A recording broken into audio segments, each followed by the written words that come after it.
nous avons engagé des réformes. Et ces réformes sont portées par des femmes et des hommes. Et comme je l'ai dit dans la déclaration, il n'y a rien qui est au-dessus de l'humain. Ces réformes-là sont portées par des femmes et des hommes. Il faudrait que ces porteurs, ceux-là qui vont implémenter cette réforme-là, soient enthousiastes, que ceux qui vont porter cette réforme-là soient convaincus et croient en nous. Et comme disent les Mossé, lorsque tu n'as pas accroché, tu ne t'es pas accroché à l'arbre, tu ne peux pas accrocher ta russe.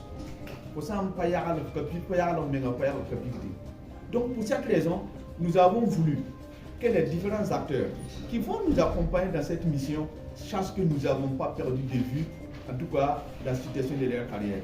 C'est pourquoi, avec la magie des nouvelles technologies, nous avons vite fait, en tout cas, de prendre ces dossiers en main pour qu'ils comprennent que même si nous ne vivons pas avec eux au quotidien, tout ce qu'ils endurent comme souffrance, tout ce qu'ils endurent comme difficulté, même si nous ne vivons pas ça physiquement, nous vivons ça moralement. Parce que, comme je l'ai dit, ma conception et ma vision de l'administration, c'est que nous devons former une famille. Et dans une famille où des gens boivent frais, mangent gras, pendant que d'autres sont dans les grincements des dents, ce n'est pas une famille. C'est pour cette raison que nous avons voulu les rassurer que nous écoutons, nous analysons et nous proposons des solutions. C'est ça qui va être utile. Et s'ils sont enthousiastes et s'ils comprennent que la nouvelle vision, c'est à l'intérêt supérieur de la nation, chacun de nous peut s'engager avec beaucoup de fierté. Parce qu'on s'est inscrit depuis notre vie de service dans la transparence, dans la clarté. Bon, pour que les uns et les autres, je l'ai dit dans mes tournées, c'est vrai, il y a beaucoup de problèmes.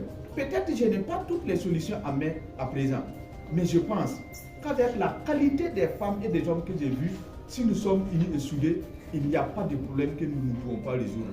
Et je voudrais aussi que les gens comprennent que même s'il y a certains problèmes où on n'a pas de solutions, nous avons beaucoup de respect pour eux parce qu'on ne veut jamais s'inscrire dans la logique de l'arrogance, encore moins dans la logique du déniement et surtout pas, j'allais dire, dans l'indifférence.